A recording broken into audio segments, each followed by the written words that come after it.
Part 2 to applying Joseph Campbell's 12 stages of the hero's journey to my own journey. Part 1 was discussing phase 1, which is the departure and separation, and it was the first 5 stages of Joseph Campbell's hero's journey. So we are now moving into phase 2, which is initiation and the descent. So stage 6 is test allies and enemies. So I have been through a lot of tests, even still recently, still being tested spiritually, of course. I've been passing the test though. But the bigger tests for me were my depression at the last house, my substance abuse. That's when I was taking edibles to numb. Me having that bad trip that led me to the psych ward for 3 days. The mistake of my relationship when I stepped out on my soulmate. This happened forever ago, but that I guess would still fit into the tests. My allies, of course, my soulmate was always my ally, even though I made my mistake, and at the time he didn't know of what I did. He was always my support system, and of course my bestie, the one that you see featured in these videos sometimes. As far as my enemies, of course, the enemies were my parents, the family members who were siding with the enemy in the situation, the manipulation, and of course my inner demons of insecurity.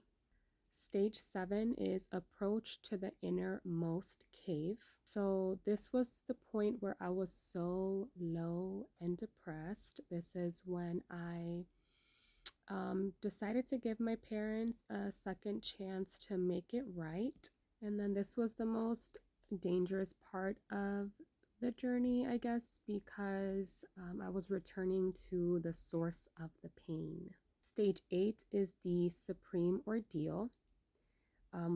For me, that's the second silencing, even though the second silencing just happened recently. I feel like that is fitting for this part of the journey. So for me, that was the second silencing. They tried to manipulate me yet again, and I had to face the death of the hope that they would ever change. I had to kill the version of me that needed their approval. And then stage 9 is the reward, and seizing the sword. So the sword is my voice. This is what I've used to find my strength when I felt unheard, when I felt my family wasn't listening to me. I came to social media to speak my truth. I have really found my strength in using my voice, and I got to the point where I even confessed my own wrongdoings to my soulmate, which shows my own integrity. And of course, I found God. Most of us, when we are in the middle of our journeys and we're so lost and confused and depressed, we start to feel like, is there really a God? Is God listening to my cries? You question if there it really is a God. And I feel like for a long time I was a little bit confused with my faith, or I just didn't have a strong faith in the divine.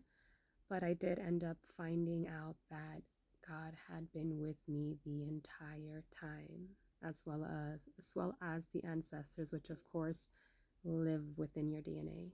But yeah, so I realized that my truth didn't depend on my parents' acknowledgement. Now we'll go to phase 3, which is the return and the rebirth.